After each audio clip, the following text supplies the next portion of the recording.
Harshita. Karwa plus ಚಾನೆಲ್ಗೆ ಸ್ವಾಗತ. ವಾರ್ತೆಗಳ ಮುಖ್ಯಾಂಶಗಳು. ಬೇಯಿಸಿಟ್ಟ ಆಹಾರ ಸೆಕೆಯಿಂದ ಹಾಳು, ಮಧ್ಯಾಹ್ನದ ಬಿಸಿಯೂಟಕ್ಕೆ ಒತ್ತಾಯ. ಅಮಾನತು ಪಡಿಸಿರುವ ಕಾರ್ಮಿಕರನ್ನು ಪುನಃ ಕೆಲಸಕ್ಕೆ ಪಡೆಯಲು ವಿನಂತಿ, ಕಾರ್ಮಿಕ ಸಚಿವ ಶಿವರಾಂ ಹೆಬ್ಬಾರ್. ಕಾರವಾರದ ಸುಭಾಷ್ ಸರ್ಕಲ್ ನವೀಕರಣ. ಅಭಿವೃದ್ಧಿ ರಹಿತ ವಲಯದಲ್ಲಿ ಖಾಸಗಿ ಬಂದರು ನಿರ್ಮಾಣಕ್ಕೆ ಆಕ್ಷೇಪ, ಕರಾವಳಿ ಗಡಿ ಬದಲಿಸಿ ಕಾಮಗಾರಿ. ಗುರುಮಾ ಕಿರುಚಿತ್ರಕ್ಕೆ ಫೆಬ್ರವರಿ 7ರಂದು ಆಡಿಷನ್. ವಾರ್ತೆಗಳ ವಿವರ. ಅಮಾನತು ಪಡಿಸಿರುವ ಕಾರ್ಮಿಕರನ್ನು ಪುನಃ ಕೆಲಸಕ್ಕೆ ಪಡೆಯಲು ಸಚಿವರ ವಿನಂತಿ. ರಾಮನಗರ. ಟೊಯೋಟಾ ಕಿರ್ಲೋಸ್ಕರ್ ಕಾರ್ಖಾನೆಯಲ್ಲಿ ಅಮಾನತುಗೊಂಡಿರುವ 70 ಮಂದಿ ಕಾರ್ಮಿಕರಿಗೆ ಕ್ಷಮೆ ನೀಡಿ ಅವರನ್ನು ಪುನಃ ಕೆಲಸಕ್ಕೆ ತೆಗೆದುಕೊಳ್ಳುವಂತೆ ಮ್ಯಾನೇಜ್ಮೆಂಟ್ ಅವರಿಗೆ ವಿನಂತಿ ಮಾಡಲಾಗಿದೆ ಎಂದು ಕಾರ್ಮಿಕ ಸಚಿವರಾದ ಶಿವರಾಂ ಹೆಬ್ಬಾರ್ ಅವರು ತಿಳಿಸಿದರು. ಅವರು ಇಂದು ಬಿಡದಿಯಲ್ಲಿರುವ ಟೊಯೋಟಾ ಕಿರ್ಲೋಸ್ಕರ್ ಕಂಪನಿಗೆ ಜಿಲ್ಲಾಧಿಕಾರಿಗಳು, ಜಿಲ್ಲಾ ಪೊಲೀಸ್ ವರಿಷ್ಠಾಧಿಕಾರಿಗಳು, ಇಲಾಖೆಯ ಕಾರ್ಯದರ್ಶಿಗಳೊಂದಿಗೆ ಭೇಟಿ ನೀಡಿ ಕಾರ್ಮಿಕರ ಯೂನಿಯನ್ ಹಾಗೂ ಮ್ಯಾನೇಜ್ಮೆಂಟ್ ಅವರೊಂದಿಗೆ ಸಭೆ ನಡೆಸಿ ನಂತರ ಮಾತನಾಡಿದರು. ಕೈಗಾರಿಕೆ ಇಲಾಖೆಯು ಕೈಗಾರಿಕೆಗಳಿಗೆ ಪರವಾನಗಿ ನೀಡುವ ಸಂದರ್ಭದಲ್ಲಿ ಕೈಗಾರಿಕೆಗಳು ತನ್ನ ಸಿಬ್ಬಂದಿಯ ಮೇಲೆ ಕ್ರಮ ಕೈಗೊಳ್ಳುವ ಅಧಿಕಾರವನ್ನು ನ್ಯಾಯಬದ್ಧವಾಗಿ ನೀಡಿದೆ. ಅದರಿಂದ ಅಮಾನತುಪಡಿಸಿದ ಸಿಬ್ಬಂದಿಯನ್ನು ಪುನಃ ಕೆಲಸಕ್ಕೆ ಪಡೆದುಕೊಳ್ಳುವಂತೆ ಸಚಿವರಾದರೂ ಕಾರ್ಖಾನೆಯವರಿಗೆ ಮನವಿ ಮಾಡಲಾಗಿದೆ ಎಂದರು. ಇಂದು ಮ್ಯಾನೇಜ್ಮೆಂಟ್ ಅವರೊಂದಿಗೆ ನಡೆಸಿದ ಚರ್ಚೆ ಹಾಗೂ ಕಾರ್ಮಿಕರ ತೊಂದರೆಗಳನ್ನು ಮಾನ್ಯ ಮುಖ್ಯಮಂತ್ರಿಗಳಿಗೆ ತಿಳಿಸಲಾಗುವುದು ಎಂದರು. ಕಾರ್ಮಿಕ ಇಲಾಖೆ ಇರುವುದು ಕಾರ್ಮಿಕರ ರಕ್ಷಣೆಗಾಗಿ. ಕಾರ್ಮಿಕರ ಹಕ್ಕುಗಳಿಗೆ ತೊಂದರೆ ಬಂದರೆ ಅವುಗಳನ್ನು ಪರಿಹರಿಸಲು ಪ್ರಯತ್ನಿಸಲಾಗುವುದು ಎಂದರು. ಕಾರವಾರದ ಸುಭಾಷ್ ಸರ್ಕಲ್ ನವೀಕರಣ. ಕಾರವಾರದ ಸುಭಾಷ್ ಸರ್ಕಲ್ನಲ್ಲಿ ಈ ಹಿಂದೆ ಅವರ ಪ್ರತಿಮೆಯಷ್ಟೇ ಸ್ಥಾಪನೆ ಮಾಡಲಾಗಿತ್ತು. ಆದರೆ ಈಗ ಗೋಪುರ ನಿರ್ಮಿಸಿ ಲೈಟಿಂಗ್ ವ್ಯವಸ್ಥೆ ಮಾಡಲಾಗಿದೆ.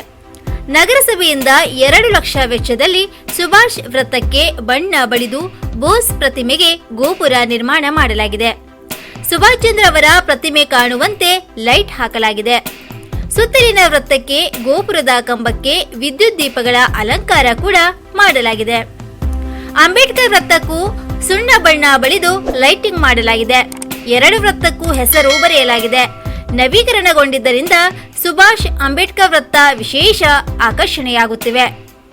ಲೈಟಿಂಗ್ನಿಂದ ರಾತ್ರಿ ವೇಳೆ ಸುಂದರವಾಗಿ ಕಾಣುತ್ತಿದೆ. ನಗರ ಪೊಲೀಸ್ ಠಾಣೆಯ ಬಳಿಯ ಶಿವಾಜಿ ಸರ್ಕಲ್ ಕೂಡ ಹೊಸದಾಗಿ ನಿರ್ಮಾಣ ಮಾಡಲಾಗುತ್ತಿದೆ. ಗುರುಮಾ ಕಿರುಚಿತ್ರಕ್ಕೆ 7ರಂದು ಆಡಿಷನ್. ಕಾರವಾರ ತಾಲೂಕಿನ ಸದಾಶಿವಗಢದ ರಿದಮ್ ಹಾರ್ಟ್ ಬೀಟ್ ನೃತ್ಯ ಮತ್ತು ಕಲಾ ಸಂಸ್ಥೆ ಕಿರುಚಿತ್ರ ನಿರ್ಮಾಣ ಮಾಡಲು ಹೊರಟಿದ್ದು ಫೆಬ್ರವರಿ 7ರಂದು ಬೆಳಿಗ್ಗೆ 10 ಗಂಟೆಯಿಂದ ಆಡಿಷನ್ ನಡೆಯಲಿದೆ ಎಂದು ಸಂಸ್ಥೆಯ ಪ್ರಮುಖ ವಸಂತ್ ಬಾಂದೇಕರ್ ಹೇಳಿದರು. ನಗರದಲ್ಲಿ ಇತ್ತೀಚೆಗೆ ಸುದ್ದಿಗೋಷ್ಠಿಯಲ್ಲಿ ಮಾತನಾಡಿ, ಸಂಸ್ಥೆಯ ಸಂಸ್ಥಾಪಕ ವಿಜಯೇಂದ್ರ ಕುಮಾರೇಶ್ ರಚನೆ ನಿರ್ದೇಶನದಲ್ಲಿ ಮೂಡಿ ಬರುತ್ತಿರುವ ಗುರುಮಾ ಕಿರುಚಿತ್ರಕ್ಕೆ ಎಂಜಿ ರಸ್ತೆಯಲ್ಲಿ ಇರುವ ಮಹಿಳಾ ಮಂಡಳಿಯಲ್ಲಿ ಆಡಿಷನ್ ನಡೆಯಲಿದೆ ಎಂದರು. 7ರಿಂದ 16 ಹಾಗೂ 18ರಿಂದ 40 ವರ್ಷದೊಳಗಿನವರು ಪಾಲ್ಗೊಳ್ಳಬಹುದಾಗಿದೆ. ಮಾಹಿತಿಗಾಗಿ 8073796679 ಅಥವಾ 9902683003 ಸಂಪರ್ಕಿಸಬಹುದು ಎಂದು ತಿಳಿಸಿದರು. ಪೂನಂ ವಿಜೇಂದ್ರ, ಗೀತಾ ಲೋಲೇಕರ್, ಶ್ರೀಹರ್ಷ, ಸಂಕೇತ್ ನಾಯಕ್, ಶಿವರಾಜ್ ಇದ್ದರು. ಬೇಯಿಸಿಟ್ಟ ಆಹಾರ ಸೆಕೆಯಿಂದ ಹಾಳು, ಮಧ್ಯಾಹ್ನದ ಬಿಸಿಯೂಟಕ್ಕೆ ಒತ್ತಾಯ. ಕಾರವಾರ. ಕೋವಿಡ್ ಕಾರಣದಿಂದಾಗಿ ಮುಚ್ಚಲಾಗಿದ್ದ ಶಾಲೆಗಳು ಹಂತ ಹಂತವಾಗಿ ಪುನರಾರಂಭ ಆಗುತ್ತಿವೆ. ಆದರೆ ಮಧ್ಯಾಹ್ನದ ಬಿಸಿಯೂಟದ ಬದಲು ಬೇಳೆಕಾಳು ಕೊಡುವುದನ್ನು ಮುಂದುವರಿಸಲಾಗಿದೆ. ಇದರಿಂದ ಮಕ್ಕಳಿಗೆ ಸಮಸ್ಯೆಯಾಗುತ್ತಿದೆ ಎಂದು ಪಾಲಕರು ಅಳಲು ತೋಡಿಕೊಂಡಿದ್ದಾರೆ. ಮಧ್ಯಾಹ್ನದ ಬಿಸಿಯೂಟವನ್ನು ನೆಚ್ಚಿಕೊಂಡಿರುವ ನೂರಾರು ಬಡ ವಿದ್ಯಾರ್ಥಿಗಳಿದ್ದಾರೆ. ಅವರ ಪಾಲಕರು ಬೆಳಿಗ್ಗೆ ಕೂಲಿ ಕೆಲಸಕ್ಕೆಂದು ಮನೆಗಳಿಂದ ಹೊರ ಹೋಗುತ್ತಾರೆ.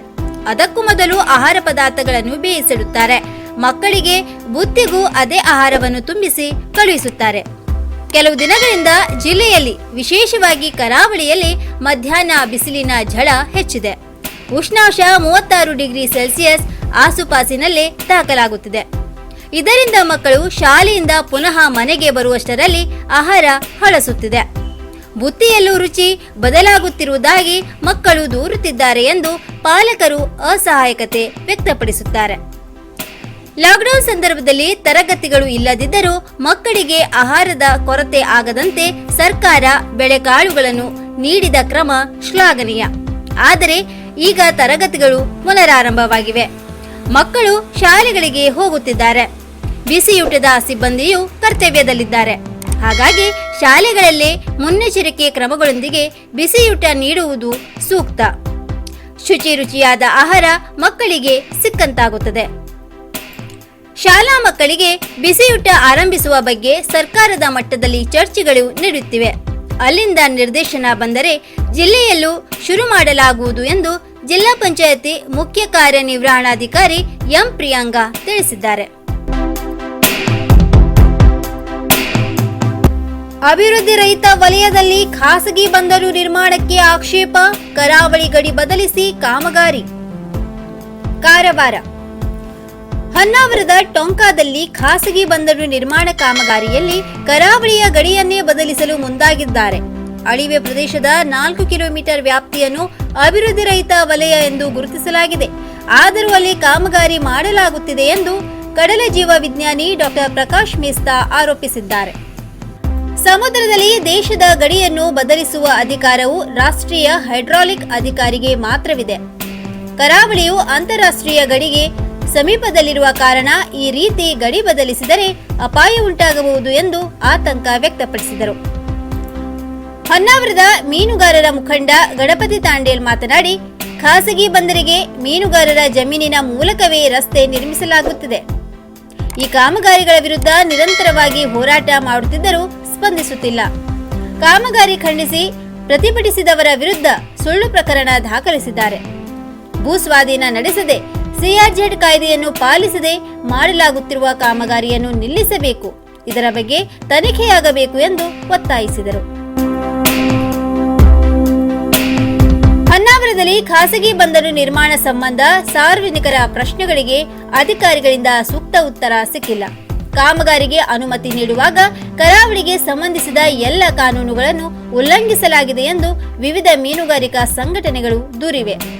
ಈ ಸಂಬಂಧ ಜಿಲ್ಲಾಧಿಕಾರಿಗೆ ಗುರುವಾರ ಮನವಿ ಸಲ್ಲಿಸಿದ ಮುಖಂಡರು, ಹೊನ್ನಾವರ ಪೋರ್ಟ್ ಕಂಪನಿಯು ಸ್ಥಳೀಯ ಮೀನುಗಾರರು ಬಳಸುತ್ತಿರುವ ಕಡಲಾಮೆಗಳು ಸಂತಾನೋತ್ಪತ್ತಿ ಮಾಡುವ ಕಡಲ ತೀರವನ್ನು ನಾಶ ಮಾಡುತ್ತಿದೆ.